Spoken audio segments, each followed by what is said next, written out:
लेकिन एक और खिलाड़ी के बारे में बात करना चाहूँगा, क्योंकि वैभव सूर्यवंशी के डक की बात तो हुई, लेकिन सिमरन हेटमायर के डक की भी बात करनी चाहिए, क्योंकि डक पर आज भी पवेलियन वापस लौटे। और इस पूरे सीजन में मैं मानता हूँ कि राजस्थान रॉयल्स के लिए, क्योंकि सबसे बड़ा दांव उन्होंने ऑक्शन में सिमरन हेटमायर पे ही खेला था, जो मेरे हिसाब से उनकी ऑक्शन लिस्ट दिख रही थी वहाँ पर उन्होंने अपना सबसे स्ट्रेंथन जो पॉइंट पकड़ा था वो सिमरन हेटमायर थे।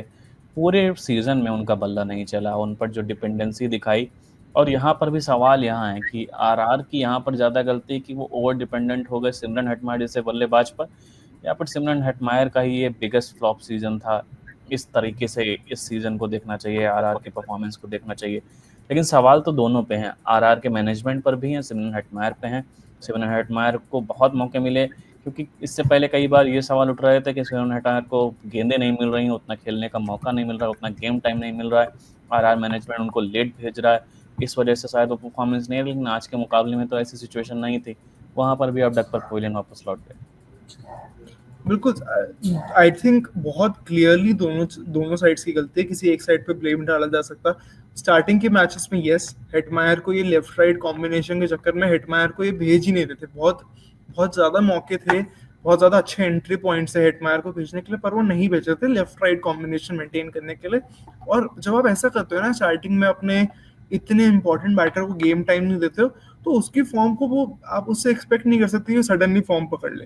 फॉर्म पकड़ना मुश्किल होता है यार। वो ज्यादा हेटमायर ऐसा तो है नहीं कि दुनिया के सबसे अच्छे प्लेयर्स में से जो बहुत डिमांड में और हर जगह लीग्स में खेल रहे हैं, इंटरनेशनल क्रिकेट खेल रहे हैं। बहुत कम क्रिकेट खेल के आ रहे थे हेटमायर, और उनको आपको गेम टाइम वो देना चाहिए था, उनको ट्रस्ट करना चाहिए था, जब उन्होंने नहीं किया। अब उसी ट्रस्ट का नुकसान मिल रहा है कि जब वो उनको बॉलें मिल रही हैं, तो वो उस एबिलिटी के बैटर नहीं रहे हैं, बहुत टाइम से नहीं है कि आप उन पे सिंगल फिनिशर का रोल उनको दे। मुंबई इंडियंस में आपको याद है मैं बात कर रहा था कि हार्दिक पांड्या पे थोड़ा वो सिंगल फिनिशर का रोल है, उनके पास बहुत ज्यादा सपोर्ट है, जैसे टिम डेविड, कैरन पोलार्ड होते थे। अब हार्दिक पांड्या पे अकेले का रोल है। वही रोल सिमरन हेटमायर को दिया हुआ है राजस्थान रॉयल्स ने। पर हार्दिक पांड्या और राजस्थान और सिमरन हेटमायर की एबिलिटीज में बहुत फर्क है यार। सिमरन हेटमायर एक स्किल देते हैं, ना वो बॉलिंग कराते हैं, ना वो विकेट कीपिंग करते हैं, ना वो कोई ऐसे बहुत खास फील्डर हैं, बहुत कैचेस भी छोड़ते हैं। This just one skill. और ना आप उनको अच्छे से यूज कर रहे हो, आपने इतना पैसा एक सिंगल डायमेंशनल बैटर पे खर्च किया हुआ है जो आपको फिनिशिंग नहीं दे रहा, ना उसको आप करेक्ट प्लेटफॉर्म और दे रहे हो मेरे हिसाब से ध्रुव फिनिशिंग। जुरैल और सिमरन हेटमेयर दोनों ही बहुत रॉन्ग पिक थे राजस्थान रॉयल्स के लिए इस season. Exactly. They were two of the worst picks in the retention list. And ध्रुव जुरैल का दिख रहा है यार। ध्रुव जुरैल, हम लोग ने तभी बात करी थी रिटेंशन की जस्ट बात हमने बात करी थी कि ध्रुव जुरैल को पिक करने का सिर्फ एक लॉजिक था राजस्थान रॉयल्स के पास, वो उनकी सोल विजन कि हमको यूथ में इन्वेस्ट करना है। वो ये नहीं देख रहे थे कि हमारा जो जिस हम युवा में इन्वेस्ट कर रहे हैं वो T20 में अच्छा भी है या नहीं है, या उसके पास वो स्टैट्स हैं, या उसके पास वो पोटेंशियल है कि वो T20 का स्टार बन सके, या उसमें वो अभी उस लेवल का प्लेयर है कि वो इतना पैसों का प्रेशर हैंडल कर पाएगा एज अ रिटेन प्लेयर, या वो उतने पैसे डिजर्व करता है या नहीं। नहीं, उन्होंने कुछ नहीं सोचा। उन्होंने सोचा ये हमारा यूथ है, ये इसको हम रिटेन करेंगे, हम इसके अराउंड बिल्ड करेंगे।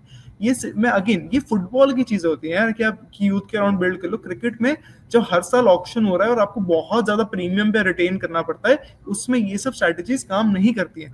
आप ध्रुव जुरैल को 14 करोड़ में रिटेन करके उसको 20 करोड़ में ट्रांसफर करके 6 करोड़ का प्रॉफिट नहीं करोगे जिस फुटबॉल में होता है। यहाँ पे 14 करोड़ का प्लेयर है वो, और वो आपके पास ही रहेगा। अगर आपको रिटेन करना है तो इतने ही पैसे अगले साल देने पड़ेंगे, और रिलीज करोगे तो फिर क्या होगा? जो कॉन्फिडेंस यूथ के अराउंड बिल्ड करना था वो तो कुछ भी नहीं हो पाएगा।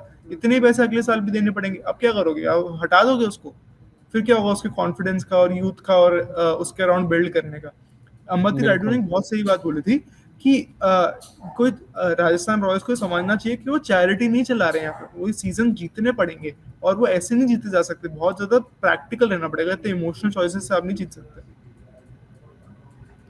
और यहाँ पर कह सकते हैं जिस तरीके से ध्रुव जुरैल का भी सीजन गया, बहुत खास परफॉर्मेंस देखने को नहीं मिली। और मैं अपने ओपिनियन में मैं उनको प्रॉपर T20 बैटर भी नहीं मानता हूँ, कि जिस तरीके से उनको एक T20 क्रिकेट में सेटअप करने की कोशिश की राजस्थान रॉयल्स के मैनेजमेंट ने। हेटमायर कह सकते हैं उन पर बहुत ज़्यादा ही डिपेंडेंसी दिखाई, जो उनको यहाँ पर कह सकते हैं यहाँ पर मैच और सीजन दोनों गंवाना पड़ा।